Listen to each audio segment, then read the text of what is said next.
The Shape of Water is directed by Guillermo del Toro, and it stars Sally Hawkins, Michael Shannon, Richard Jenkins, and the one and only Octavia Spencer. And in this review, I'm going to be talking spoilers, so if you haven't seen the movie yet, consider this your spoiler warning. Set in the 1960s, The Shape of Water is about this janitor played by Sally Hawkins who works at this research facility and falls in love with this test subject, which is basically this amphibious creature, kind of like a mermaid, if you will.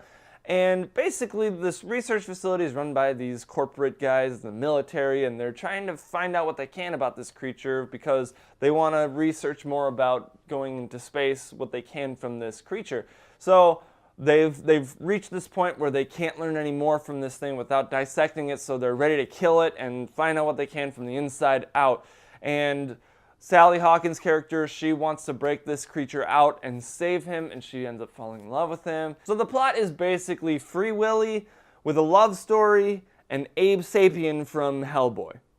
That's really all it is. And if it's not obvious enough, I honestly did not like this movie that much. Sure, the creature design is impressive, but it's not anything brand new that we've seen. It's Abe Sapien with a few extra add-ons. It's nothing new, especially to Guillermo del Toro. They didn't really push the bar. I mean, it is impressive. The makeup, the costume, it's impressive. But the design, it's been done by Guillermo del Toro already. Do something new. And honestly, I can see why this movie is up for Best Picture and a bunch of other Academy Awards, because this movie is full of Oscar bait. And it bothers me because they decided to throw in so many unnecessary things that were so inconsequential to the plot just because Guillermo del Toro wants to win an Oscar. That's how I see it. There are things in this movie that have no bearing on the story whatsoever. There's unnecessary nudity. It's set in the 1960s, which is fine. That's a good setting. But, of course, the main character lives above a movie theater that's playing like the classics of Hollywood, so it's like a bigger draw for the people that vote in the Academy. Like, oh, hey, those are like the classic 60s and earlier movies. We love this movie already because they're saying these are great movies in the past. There's this scene that makes absolutely no sense. And again, it's Oscar bait because there's a scene where Sally Hawkins' character, Eliza Esposito, her character's name is, she's having dinner with the creature who remains nameless throughout the movie. They're having dinner together, and she's trying to tell him something like, you'll never know, basically like how much I love you or how much you mean to me, or I forget exactly what it was, but it turns into this musical number. Literally, she's trying to sign language this because she's mute, and all of a sudden she starts trying to speak, and then she starts trying to sing, and then she breaks out in this musical note, this musical number, and it goes to black and white, and they're dancing on like the 60s movie stage. They're tap dancing. Her and the creature, they're dancing. Near the end of the movie, when it should be taken seriously, it goes completely off the rails, and you're watching this. I was laughing, but not in the sense of like, oh, this is fun, it's funny. I was like, Guillermo del Toro must have been on drugs or insanely drunk or something when writing this scene, because it was useless. It was pointless.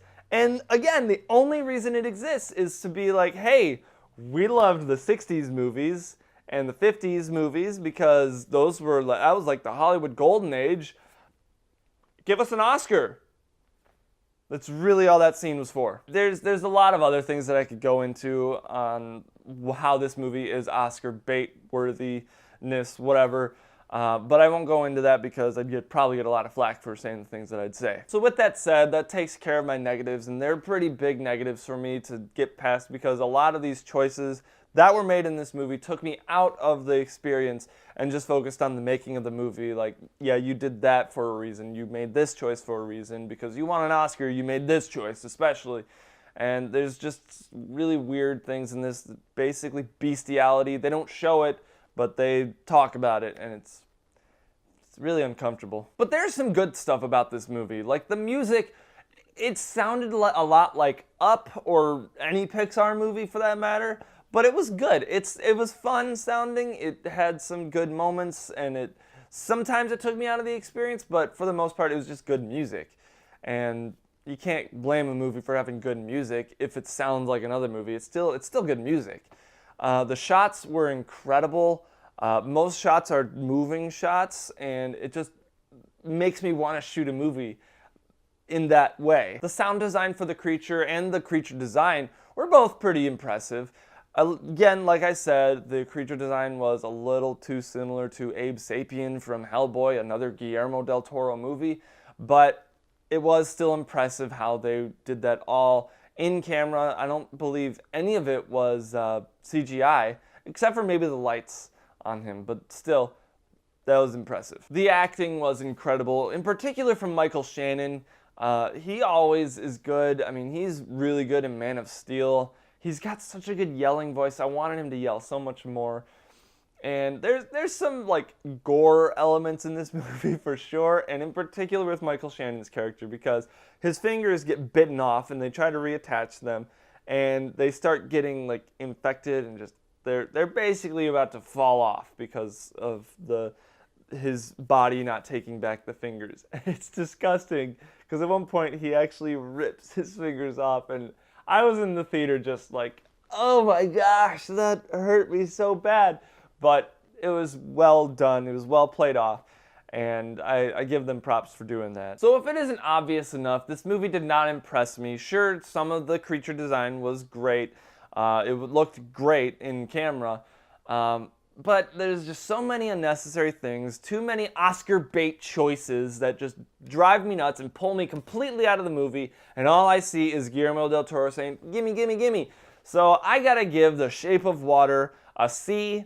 It's just an average movie that is getting overpraised and overhyped, and I honestly, I never want to watch this movie again because it's just there. There's a lot of unnecessary stuff, just Oscar bait choices all over the place, and just, it bothers me. And yeah.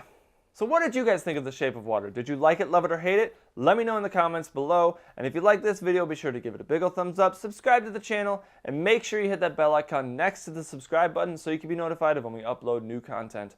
And as always, thank you so much for watching, and I will see you in the next video.